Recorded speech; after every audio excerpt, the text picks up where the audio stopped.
और big and bold politics में अब उधर आपको लिए चलता हूं जहां कई मजेदार पड़ाव आए। देखिए, संसद में अविश्वास प्रस्ताव को लेकर दोनों तरफ से एक दूसरे पर हमला। जरा देखिए, लोकसभा में आज मोदी सरकार के खिलाफ विपक्ष के अविश्वास प्रस्ताव पर जोरदार बहस हुई।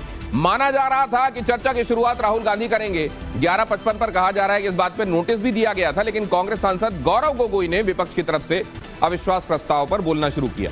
उन्होंने पीएम नरेंद्र मोदी पर निशाना साधते हुए कहा कि पीएम मोदी बोल नहीं रहे हैं और मणिपुर न्याय चाहता है, इसलिए ये प्रस्ताव हम मणिपुर के लिए लेकर आए हैं। वहीं सरकार की तरफ से बोलते हुए बीजेपी सांसद निशिकांत दुबे ने राहुल गांधी को निशाने पर लिया और चुटकी लेते हुए पूछा कि सूचना तो राहुल गांधी के बोलने की थी, राहुल गांधी आज तैयारी करके नहीं आए क्या? सूत्रों के मुताबिक पीएम की लास्ट बॉल पर छक्का मारने की बात से संकेत मिल रहा है कि पीएम इस विषय पर 10 तारीख को बोलेंगे, जबकि कांग्रेस ने अपने बड़े नेता का बयान 10 तारीख के लिए ही बचाकर रख लिया है। मतलब यह कि राहुल भी संसद में 10 तारीख को बोल सकते हैं। और अविश्वास प्रस्ताव पर चर्चा से पहले आज बीजेपी संसदीय दल की बैठक हुई। बैठक में प्रधानमंत्री नरेंद्र मोदी ने विपक्ष पर जमकर हमला बोला। उन्होंने कहा कि विपक्ष खुद अपनी एकता को लेकर पूरी तरह से अविश्वास से भरा हुआ है, इसीलिए वो लोग अविश्वास प्रस्ताव लेकर आए। पीएम ने विपक्ष को घमंडिया गठबंधन करार देते हुए कहा कि हमें एकता से जवाब देना है और लास्ट बॉल पर सिक्सर मारना है। और अशोक गहलोत का एक महत्वपूर्ण बयान अब आपके सामने रख रहा हूं। राजस्थान के सीएम अशोक गहलोत ने प्रधानमंत्री नरेंद्र मोदी पर विवादित बयान दिया है। उन्होंने कहा है कि मोदी केवल बीजेपी और हिंदुओं के प्रधानमंत्री हैं। उनका व्यवहार, भाषण और बॉडी लैंग्वेज ऐसी है जैसे वो किसी पार्टी के प्रधानमंत्री हों। इसी के साथ अशोक गहलोत ने कहा कि देश में लोकतंत्र को सिर्फ कांग्रेस ने जिंदा रखा है। गहलोत के बयान पर बीजेपी ने पलटवार करते हुए कहा, मुख्यमंत्री गहलोत राजस्थान में सांप्रदायिक ध्रुवीकरण की कोशिश में लगे हैं और कांग्रेस हमेशा तुष्टीकरण की राजनीति करती है। और संकेत मिल रहे हैं कि मध्य प्रदेश में अगला विधानसभा चुनाव हिंदुत्व के नाम पर लड़ा जाएगा, क्योंकि पहले बाबा बागेश्वर के कार्यक्रम का आयोजन और अब धर्म चौपाल। चुनावों से पहले कांग्रेस ने एक बार फिर हिंदुत्व का कार्ड खेल दिया है। वहीं हिंदुत्व का एजेंडा हाईजैक होता देख बीजेपी हमलावर हो गई है। रिपोर्ट देखिए।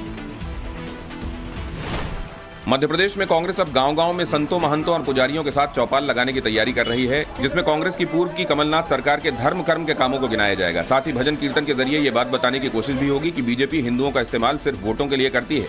वहीं कांग्रेस को हार्डकोर हिंदुत्व के रास्ते पर चलता देख बीजेपी की सांस फूलने लगी है। एक तरफ कमलनाथ कह रहे हैं कि बाबा बागेश्वर और मेरा संबंध हनुमान जी का है, तो शिवराज सिंह ने तंज कसते हुए कहा, यह कांग्रेस की चुनावी भक्ति है। आने वाले चुनाव में कमलनाथ का हिंदुत्व कार्ड कितना काम करेगा, ये देखना है, लेकिन इससे विपक्षी महागठबंधन में बेचैनी बढ़ने लगी है।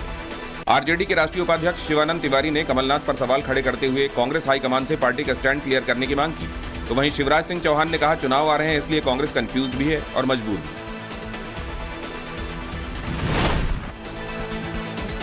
और अफ्रीका में तबाही का नया फ्रंट। अब रूस वर्सेस नेटो की होगी क्या जंग?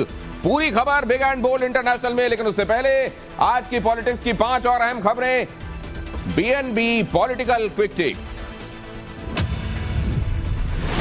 लोकसभा की सदस्यता बहाली के बाद राहुल गांधी को सरकारी बंगला वापस मिल गया है। उन्हें फिर से 12 तुगलक लेन आवास आवंटित किया गया है। राहुल गांधी ने कहा है कि पूरा हिंदुस्तान उनका घर है। वहीं सदस्यता बहाली के बाद राहुल 12 अगस्त को 2 दिनों के दौरे पर अपने संसदीय क्षेत्र वायनाड जाएंगे।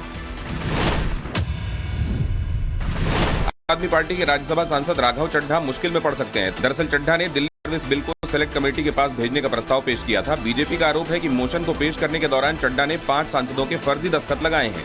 अगर ये सही पाया गया तो चड्ढा के ऊपर विशेषाधिकार हनन के अलावा एफआईआर का भी खतरा मंडरा रहा है। यूपी विधानसभा में आज जातीय जनगणना के मुद्दे पर जमकर बवाल कटा। समाजवादी पार्टी ने जातीय जनगणना की मांग को लेकर जोरदार हंगामा किया। एसपी पर पलटवार करते हुए सीएम योगी ने कहा कि अगर नेता प्रतिपक्ष जनसंख्या की चिंता के साथ साथ एक देश एक कानून की बात करते तो अच्छा रहता। यूपी विधानसभा में आज मुरादाबाद दंगे की रिपोर्ट पेश की गई। करीब 43 साल बाद योगी सरकार ने दंगे की रिपोर्ट को सार्वजनिक किया है। 1980 में हुए इस दंगे में 83 लोगों की मौत हो गई थी। 100 से ज्यादा लोग घायल हुए थे। जांच आयोग ने 1983 में सरकार को अपनी रिपोर्ट दी थी, लेकिन किसी ने इसे सार्वजनिक नहीं किया था। लैंड फॉर जॉब केस में तेजस्वी यादव के खिलाफ दाखिल चार्जशीट पर अब 12 सितंबर को सुनवाई होगी। दिल्ली की राउज एवेन्यू कोर्ट में आज इस पर सुनवाई होनी थी, लेकिन सीबीआई ने कोर्ट से 1 महीने का वक्त मांगा, जिस पर कोर्ट ने 12 सितंबर की तारीख दी है। 3 जुलाई को सीबीआई ने तेजस्वी के खिलाफ चार्जशीट दाखिल की थी।